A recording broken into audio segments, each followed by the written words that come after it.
tanong ako. Anong tanong nyo? Ang Diyos ba ang nabigay naman habang buhay? Yan sabi ko ba, ang pinakain ko gulay lang. Okay po yan, kapatid. Wala namang pong pagbabawal kung ang pagkain nyo po ay gulay lang. Sa Biblia po, mayroong mga lingkod ng Diyos, ang pagkain nila gulay lang eh. Basahin natin sa Daniel 1, kapatid. Versikulo 4. Na yung mga kaibigan ni Daniel, kapatid, pakibasa. Mayroong kaibigan si Daniel na hindi sila kumakain ng karne.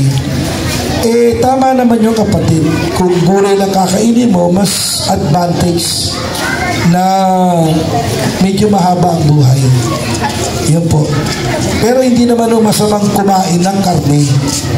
Kasi ang sino mang magbawal ng karne, eh ano po yan? Aral ng demonyo. Nasa unang Timoteo 4:1. Bakibasa. Yung mga magbabawal na bawal ang karne, no? Yan po mga aral po ng demonyo, kapatid. Pakibasa.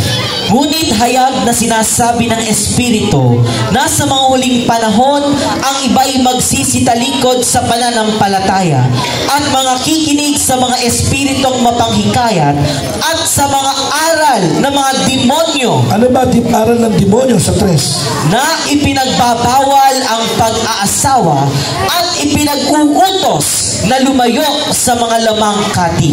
Ibasahin mo sa English, ano ba yung kahulugan ng lamangkati sa 3? Sa English. Forbidding to marry and commanding to abstain from meat. Hindi mo masama karne. Diyo, may protina siya na ibinibigay sa tao. Pero kung halimbawa, pipiliin mo maging vegetarian ka, okay yun. Okay na yun. Mas maganda po. Kasi actually, no, before Noah, ang pinapakain naman talaga ng Diyos, puro ano lang, halaman eh. Basahin natin yung sa Genesis chapter 2. Ang pinapakain mo na talaga ng Diyos kay Adan at Eva, puro halaman eh. Basa. At iniutos ng Panginoong Diyos sa lalaki na sinabi, sa lahat ng punong kahoy sa halamanan ay makakakain ka na may kalayaan. Yung pwede ang talaga pinapakain, mga punong kahoy. Kaya lang, pagdating ng panahon naman ni Noah, pwede naman kumain din ng karne. Basahin natin sa Genesis 9, ang talatay 1. Ganito po nakasulat. Genesis 9. Basa. At binasbasan ng Diyos si Noe at ang kanyang mga anak.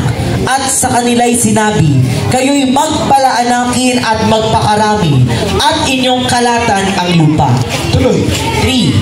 Bawat gumagalaw na nabubuhay ay magiging pagkain ninyo. Tuloy. Gaya ng mga sariwang pananim na lahat ay ibinibigay ko sa inyo. Pwede kumain na po ng baboy o karne sa panahon ni Noe. Palakpakan po natin ito.